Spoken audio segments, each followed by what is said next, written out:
Welcome to The Explainer. I'm so glad you're here today because let me tell you, we have a fantastic rapid-fire session ahead of us. If you're gearing up for highly competitive medical exams like the NEET SS or INISS, you already know the deal. Every single detail matters. So today, we're doing a high-yield UTI exam blitz, and we're going to focus heavily on pyelonephritis and prostatitis. Let's just jump right in. Here's our agenda for today's Explainer. We'll be hitting 1. High-yield UTI definitions, 2. Pyelonephritis treatment, 3. Prostatitis guidelines, 4.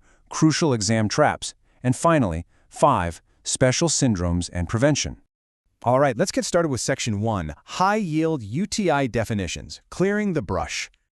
Okay, let's lay down the absolute fundamental difference between a true urinary tract infection versus asymptomatic bacteriuria, or ASB. The deciding factor here, the thing that literally flips the switch from just observing to actually treating, is symptoms. A UTI is bacteria plus symptoms. ASB is bacteria in the urine completely without related symptoms. Finding bugs in the urine does not automatically equal a UTI. If there are no symptoms, in the vast majority of cases, you just don't treat it. In fact, treating typical ASB actually increases the risk of future UTIs by selecting for resistant pathogens. We definitely don't want that. But you know exams, you absolutely need to know the exceptions. Use this rule versus exception technique to really anchor your memory. You do not treat ASB unless you see one of these two specific scenarios. First, pregnancy. You must treat ASB in pregnant patients because of the really high risk of progression to pyelonephritis, preterm delivery, and even low birth weight. Second, patients undergoing pre-urologic procedures. Think things like lithotripsy or TURP, where there's going to be mucosal injury. Because if you cut that mucosa, those bacteria can translocate straight into the bloodstream. Bottom line, if it's not one of these two scenarios, don't fall for the trap. Do not treat. Moving right along to Section 2, Pyelonephritis, Treatment and Virulence. Before we get into the drugs, I want to do a quick active recall check. What is the absolutely key E. coli virulence factor that drives renal invasion? Think about it for a second. We all know E. coli is the most common pathogen, but what specific tool does it use to climb up and actually latch on to those kidneys? Got your answer? It's P. fimbria, also known as type P. pili. This is a massive high-yield fact.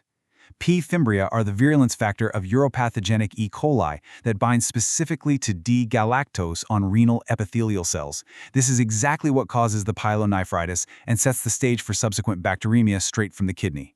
Contrast this with type 1 pili, which bind to mannose on bladder uroepithelial cells to kick off simple cystitis. A good way to remember this: P is for pyelonephritis and P. fimbria. Now, when it comes to treating pyelonephritis, your exact drug regimen relies entirely on the clinical setting.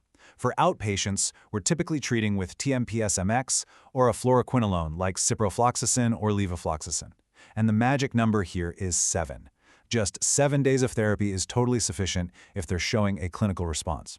But if your patient is sick enough to be a hospitalized inpatient, you're going to start them empirically on an IV beta-lactam, something like ceftriaxone or pip/tazo. Okay, let's pivot to Section 3, Prostatitis Treatment Guidelines. You're going to want to contrast these treatment durations very carefully. For acute bacterial prostatitis, or ABP, you're looking at a severe systemic illness that requires 2 to 4 weeks of therapy. But take a look at chronic bacterial prostatitis, or CBP. This often presents with recurrent cystitis episodes, and treating it requires an incredibly long course. We're talking 4 to 6 weeks usually, but up to 12 weeks for recurrences. It takes a seriously long time to completely clear the prostate. So that brings us to the why. Why do we select specific drugs for prostatitis? Well, fluoroquinolones are the absolute drug of choice here. Why? Superior prostate tissue penetration. It's really that simple. Beta-lactams are generally avoided for prostatitis because they just fail to penetrate the prostate effectively. You have to use a drug that actually reaches the site of the infection, right? Listen up for this next part. Section 4, Crucial Exam Traps, Pharmacology. Let's map out exactly why nitrofurantoin and fosfomycin fail in deep tissue infections.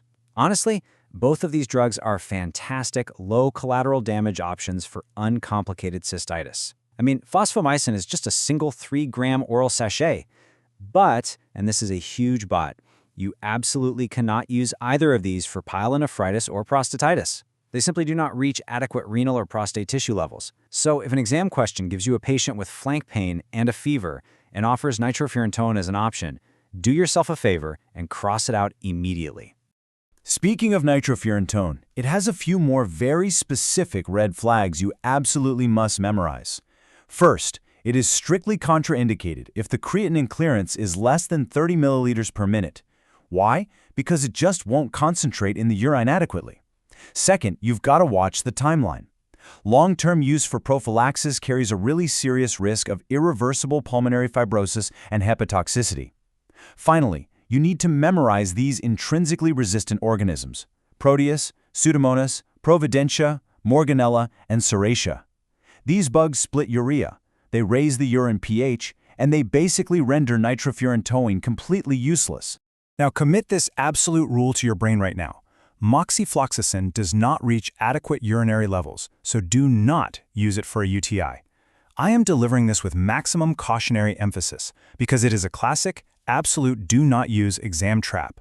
Yes, ciprofloxacin and levofloxacin are great for UTIs, but moxifloxacin is metabolized completely differently and it just doesn't concentrate in the urine. Don't let them trick you into picking it.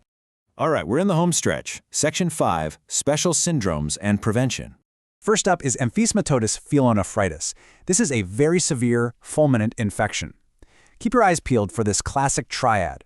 If a test question mentions gas in the renal tissue, a patient with poorly controlled diabetes, and a CT scan used for diagnosis, boom, that is your answer. It occurs almost exclusively in diabetic patients. And you manage this urgently with percutaneous drainage and antibiotics, and honestly, sometimes even an elective nephrectomy. Next, think about how differently you need to react to unusual culture results. If you happen to find Staph aureus or Salmonella in the urine of a non-catheterized patient, alarm bells should be ringing. These guys do not ascend the urethra, they arrive via the bloodstream. You must investigate for concomitant bacteremia and find the systemic source. On the flip side, if you see Candida in a catheterized patient, take a breath. It's usually just colonization. As long as they aren't neutropenic or high risk, the treatment is beautifully simple. Just remove the catheter. Now let's look at prevention for recurrent UTIs, specifically in women, because the evidence here is pretty fascinating.